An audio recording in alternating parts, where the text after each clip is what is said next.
నమస్తే, welcome to Bharathi media. TDP జనసేనల గెలుపు నో డౌట్.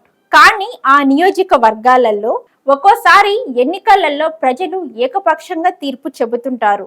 2014, 2019లో అదే విధంగా చెప్పారు. ఇక ఈసారి ఎన్నికలలో 175/25 సీట్లు మావే అని జగన్మోహన్ రెడ్డి గొప్పగా చెప్పుకుంటున్నారు. అటువంటి పరిస్థితి లేదని అందరికీ తెలుసు. ఉంటే అభ్యర్థులలో ఇన్ని మార్పులు చేర్పులు చేసుకునే వారే కాదు. చంద్రబాబు నాయుడు మరియు పవన్ కళ్యాణ్ వెనకే ఢిల్లీకి పరిగెత్తి ఉండేవారే కాదు. ఈసారి టీడీపీ జనసేనలు కలిసి పోటీ చేస్తున్నందున వాటి విజయ అవకాశాలు గణనీయంగా పెరిగాయి. అదేవిధంగా గత 57 నెలలుగా ఇస్తున్న సంక్షేమ పథకాలు ప్లస్ దొంగ ఓట్లు ప్లస్ ఎన్నికలలో దౌర్జన్యాలు వగైరా వగైరాలతో వైసీపీ విజయ అవకాశాలు కూడా బాగానే ఉన్నాయి. ఇక త్వరలో జరగబోయే ఈ ఎన్నికలను జగన్ కురుక్షేత్ర మహాసంగ్రామంతో పోల్చారు. అంటే ఎన్నికలు ఏకపక్షం కాదని ఆయనే స్వయంగా ధృవీకరించారన్నమాట.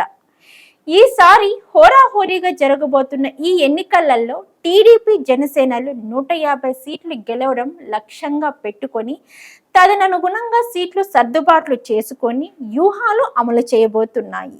అయితే జగన్ వై నాట్ కుప్పం అంటూ చంద్రబాబు నాయుడును ఆయన నియోజకవర్గంలోనే ఓడించాలని పట్టుదలగా ఉన్నట్లే. ఇక టీడీపీ కూడా జగన్ను పులివెందులలోనే ఓడించాలని చాలా పట్టుదలగా ఉంది. అలాగే పులివెందులతో పాటు నగరిలో మంత్రి రోజా, పుంగనూరులోని పెద్దిరెడ్డి రామచంద్రారెడ్డి, గుడివాడ కొడాలి నాని, గన్నవరం వల్లభనేని వంశీ, మంగళగిరి గంజి చిరంజీవి వంటి నియోజకవర్గాలలో తప్పనిసరిగా వైసీపీని ఓడించాలని టీడీపీ అటు జనసేనలు చాలా పట్టుదలగా ఉన్నాయి. ఇక వైసీపీకి కూడా ఈ విషయం చాలా బాగా తెలుసు. ఇక వీటితో పాటు టీడీపీ జనసేనలు టార్గెట్ చేసుకున్న మరికొన్ని నియోజకవర్గాలన్నిటిలో అలాగే తాము టార్గెట్ చేసుకున్న టీడీపీ జనసేనల నియోజకవర్గాలలో భారీగా దొంగ ఓట్లు చేర్పించి టీడీపీ జనసేనల సానుభూతి పరుల ఓట్లు తొలగించి వైసీపీ యుద్ధానికి సిద్ధం అంటుంది.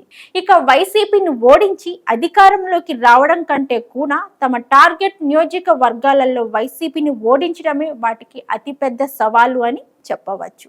ఈ పరిస్థితిలో వైసీపీని ఓడించి 150 సీట్లు సాధించడం టీడీపీ అటు జనసేనలకు చాలా కష్టమే. ఒకవేళ అన్ని సీట్లు గెలుచుకోలేకపోయినా ప్రభుత్వ ఏర్పాటుకు సరిపడే సీట్ల కంటే కాస్త ఎక్కువే గెలుచుకోగలమనే గట్టి నమ్మకంతో ఉన్నాయి. కానీ దొంగ ఓట్లు, ఓటర్ల జాబితాలలో అవకతవకలతో 1% ఓట్లు తేడా కొట్టినా టీడీపీ అటు జనసేనలకు ఓటమి తప్పదు. అందుకే అవే కేంద్ర ఎన్నికల కమిషన్కు ఫిర్యాదు చేస్తూనే ఉన్నారు. కానీ శివుడు ఆజ్ఞ లేనిదే చీమైనా కుట్టదన్నట్లు మోడీ, అమిత్ షాలు వద్దనుకుంటే కేంద్ర ఎన్నికల కమిషన్ కూడా పట్టించుకోలేదని అందరికీ తెలిసిన రహస్యమే. అందుకే బీజేపీని కలుపుకుపోవడానికి టీడీపీ మరియు జనసేనలు సిద్ధం అయ్యాయి. ఇక వెంటనే జగన్ కూడా ఢిల్లీలో వాలిపోయి మోడీ చెవిలో చెప్పాల్సింది చెప్పి వచ్చారు. కనుక ఢిల్లీ శ్రీకృష్ణుడు ఏ వైపు ఉంటాడో తేలిపోతే యుద్ధం ఏ విధంగా జరగబోతుందో స్పష్టత వస్తుంది.